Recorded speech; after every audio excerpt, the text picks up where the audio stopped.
Last weekend, me and John embarked on a 3-day-long journey that, as usual, turned out to be quite an awesome adventure, filled with unpredictable and unplannable moments. This video brings you the story of the first day.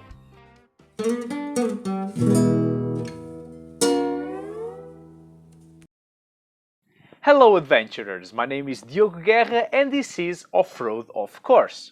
Me and John got invited by a group of friends to travel up north to Aveiro and join them for a ride.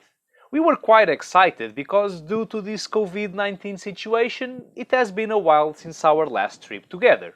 So we wanted to make the best of it and decided to depart on Friday.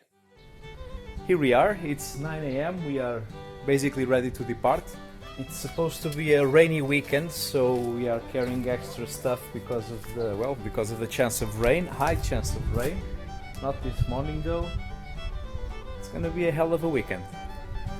We always try to spice up our journeys as much as we can, so we packed for a 3-day camping trip, despite the weather forecast making it pretty clear that almost definitely maybe there would be perhaps some rain. We have decided to go on national roads all the way, so because we are carrying considerable weight. We have been here around 100 km an hour, 80, taking it slow, and it's so nice to ride this way. Like the motorcycles are so smooth, so silent, so happy. All four of us very happy today. In theory, any motorcycle, adventure or not, could have done the same distance at the same speed. And this is why I believe that in the end, all motorcycles are adventure. But to go on the road with extra horsepower to spare, a bit more structure between your legs and a reasonable aerodynamic protection makes any distance feel irrelevant. And as you will see, that extra on-road freedom ended up being very useful on this trip. On our way to Aveiro, we rode past a couple of interesting landmarks, but we were too Portuguese to stop and appreciate them.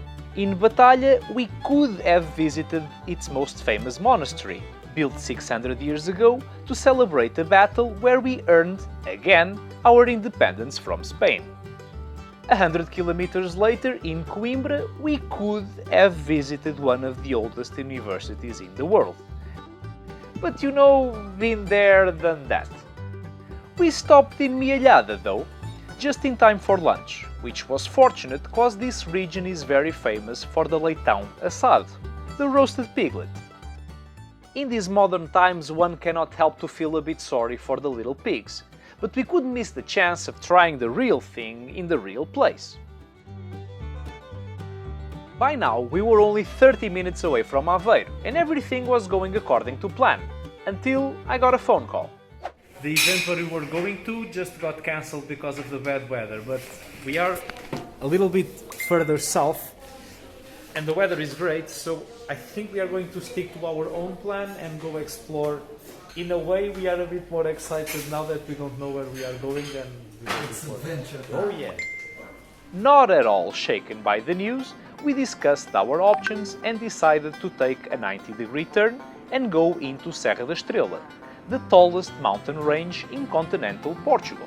The worst possible choice if you want to avoid bad weather. So we say goodbye to the good weather, and now we are going to that thing.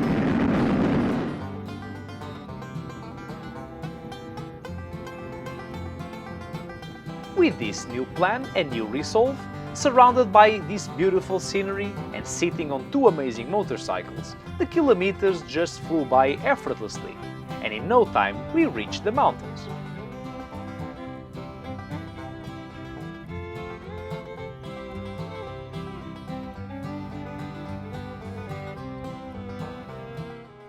These bikes are really incredible. Today we are going to do maybe, I don't know, around 400 k's on the road.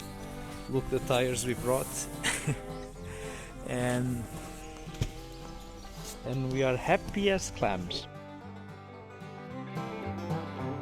After a quick stop for gas and coffee, we were back on the road. Eventually, we ran out of luck, and the rain finally caught us. A fair consequence for literally riding into the clouds. but of course we pressed on.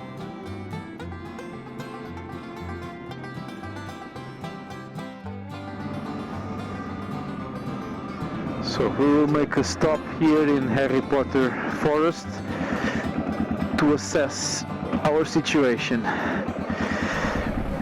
The weather got significantly worse since we arrived in the mountains. Look at that, that's the fog going up the mountain, not smoke. And it's raining, and we are deciding if we are camping or going to some cheap lodging somewhere.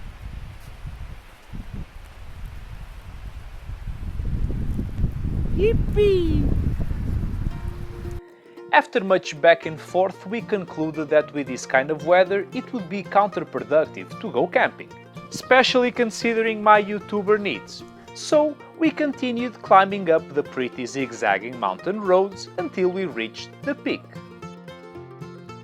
Here things were not so pretty anymore, but we knew that somewhere in this mist we would find Banhas da Saúde Youth Hostel, a place where we stayed many years ago on one of our first trips. We came in and saw this, certainly one of the most welcoming sights a tired and soaked up rider could hope for. And for only 40 euros a night we got a very comfortable twin room with a private bathroom, the perfect solution for our problems. Why would any traveler need more than this? It's completely beyond me. After unpacking, showering and changing, I was very comfortable, but since John is obsessed with food and wine and beer and all those things that make simple people happy, he insisted we should go out again. But because I forgot my shoes, I'm gonna take the only dry thing I have, the Enduro boots. It's a bit cold, but it's not raining. It's 7 p.m. We are going to have dinner at 9, so we are out exploring. After an incompetent attempt to record some artistic shots, we ended up in Casa do Clube, a local snack bar. Obrigado.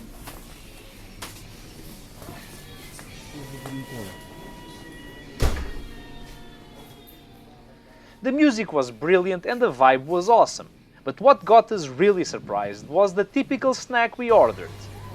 Wild boar chorizo. Nice. Okay. Best chorizo he ate in his life, and coming from John, this is a very important deal. We were so impressed we bought 3 of those to bring home to our families. And now, finally, it's almost 9 o'clock and we arrive at the restaurant where we booked dinner. We got a table, I still had my boots, and we ordered the food. But how good was it? Guys, Portugal is an incredible country. You have no idea how good everything is. Like this is the best rice. This is wild boar. The potatoes are delicious. This thing, it's delicious. The rice is delicious. Amazing. Amazing, amazing. Portugal is superb for eating. The Portuguese gastronomy is definitely one of the reasons to visit our country, and maybe why we don't go abroad so much. The COVID-19 is basically just an excuse. Next video I will bring you the story of the second day, where we actually got the bikes really dirty while trying the ACT tracks.